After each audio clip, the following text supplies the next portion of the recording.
Welcome to Cultivated Live for Monday, September 16th. My name is Jay Rosenthal. I'm the co-founder of Cultivated Media, the host of this program called Cultivated Live.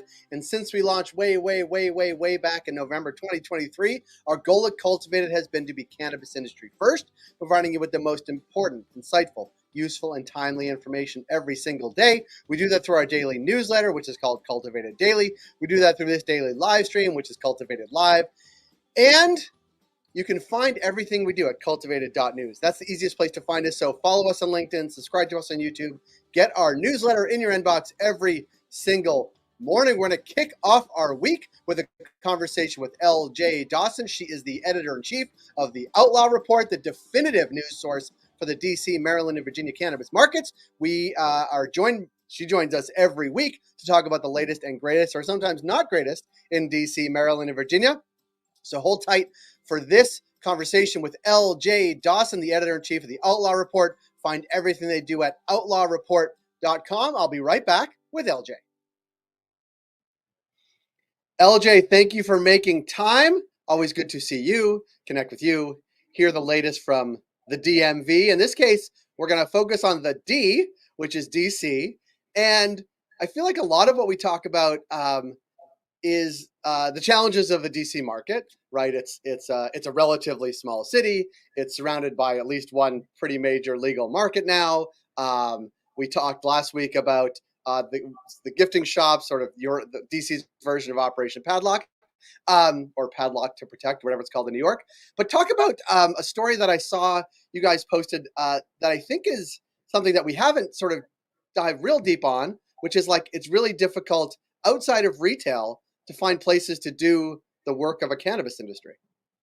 Yeah, absolutely, Jay. So thanks so much for having us again. So we just published a story this week that talked about the difficulties of the production side of cannabis in DC. And so we were talking about the production side, which is growers, cultivators, who grow the actual cannabis plant, manufacturers, those are people doing concentrates and edibles. And we were talking about how difficult it has been for them to actually find real estate in DC and actually set up new businesses. So DC and its expansion had a whole year almost head start for retailers, for any production, growers, or manufacturers. And the point was to try to get them up and running. So by the time we had almost 100 new retail stores, dispensaries coming on, they would have more variety and there would be a ton of supply for them from a bunch of different cannabis producers in DC. And that just didn't happen, Jay. We're over a year since the first licensing period has opened up. We're on the doorstep of a massive amount of new retail locations opening up. And we found that only over a little bit of 10% of conditional licenses, which were pre-approved 125 when these licensing application periods went through, a little over 10% of them have actually moved on to getting an approved location by our regulators, and 0 of them have opened. Wait, that's not good. No, it's really not good. It's not good on many fronts, Jay. First, there's the promise of social equity and that this cannabis industry revamp that a ton of states are promising could actually offer an economic boon to these people who have been most impacted by the criminalization of cannabis and the war on drugs. And part of that was giving licenses early on, giving a cheaper application fee to people that had been arrested or had a family member that was close to them that had been arrested for a drug charge. And they made a big show of doing this, Jay, and it's just falling to pieces that this is even going to be realized, right? It's like a lot of the promises we see from the government in trying to right the wrongs, that they're going to bring social equity in, that they're going to give all this money and benefit to these communities that have been heavily impacted. But the reality is that they're still struggling to actually get off the ground. The government giving you a green light doesn't mean that investors are giving you a green light. It doesn't mean that you've actually changed the landscape of the market, whether it's real estate or funding or banking. And so we're seeing, and we talked to multiple social equity candidates and even candidates who aren't social equity, but are Native, Black, Washingtonians who have worked in the cannabis industry and really wanted to make a difference, that have had no no ability, no chance on actually setting up a business and actually being able to move forward with their mission to have an impact on the cannabis industry and make a difference in their community. And all that, thinking about all of that, like I have a conditional license. I want to open a cultivation facility in DC. Like, is it that I can't find a building that I can rent because of sort of regulations around where I'm allowed to locate, and is it there aren't like willing landlords to open up their sort of property to that type of business, and or is it just that DC is so small, so self-contained, and relatively expensive that the numbers would never work if I went into that facility? Like, is it some or all of those things that are impacting ability to find locations? Yeah, it's all of those things, Jay. So we talked to a social equity candidate who has actually been a head shop in DC since the early 2000s. And they have a bunch of resources backing them. They were able to find properties, but the properties they found were so tiny that investors said, this doesn't make sense. We're going to choose to go to New York. We're going to choose to go to markets where we can actually have a clear path to getting our money back, a clear path to a return on our investment. And then beyond that, it is also the lack of real estate. And that's two-sided, right? So DC is only 70 square feet wide. Yep. And it's also very few areas are zoned industrial, and a few things were added on top of it, but they weren't able to actually increase the space that was open, Jay. And so because of this, there were very few properties that were actually ever going to be able to house these cannabis facilities. And on top of that, they are often rented or controlled by commercial real estate brokerage and firms, and they are backed by federal loans. And so unless someone was able to buy a building and there was a bunch of competition for that building, they're not going to be able to rent it at all, most likely. And the facilities the spaces that were open, most of them have been taken already. And on top of that, you have real estate agents and brokerage firms and owners who just know the market.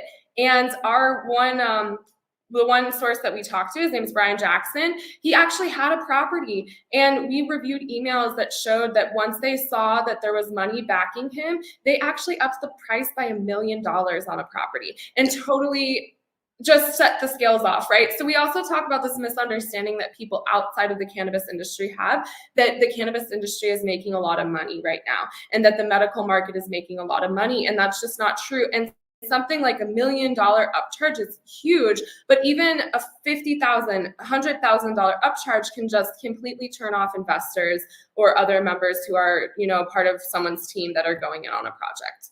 Yeah, and I think you've done a great job sort of highlighting the issues as it stands right now, but like, are there solutions to it?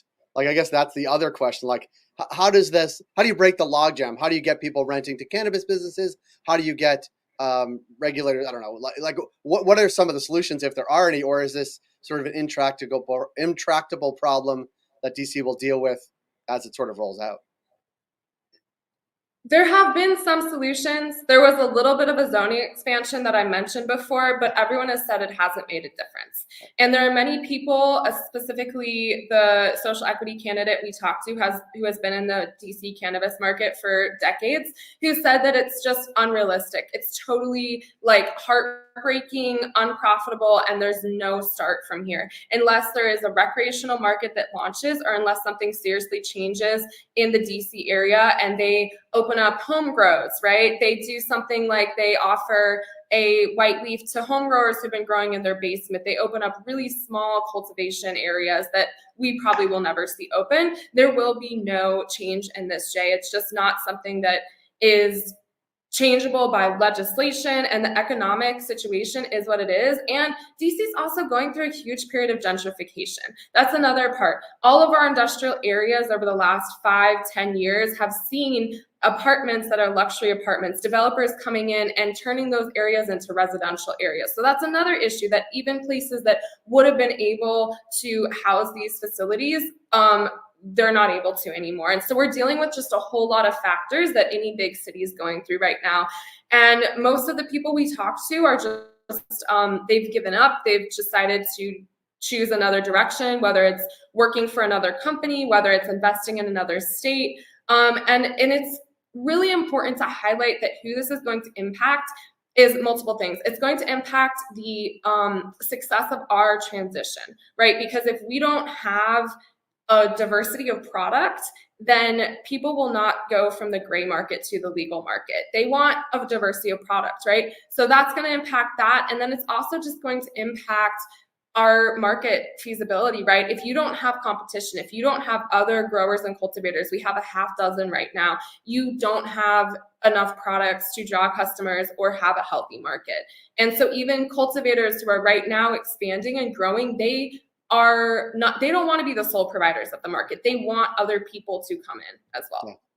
It's a real challenge, and one that we'll talk about as time goes on, LJ. And thank you for being sort of the eyes and ears of the entire industry of what's happening in DC, Maryland, Virginia. We always appreciate hearing the latest and sometimes greatest and sometimes some challenging news too, like today. But we appreciate your work and everything you do. And if you want more about what is happening in the DMV, follow the Outlaw Report, subscribe to their newsletter. It is great. LJ, thanks for being here today. Thanks, Jay. See you later.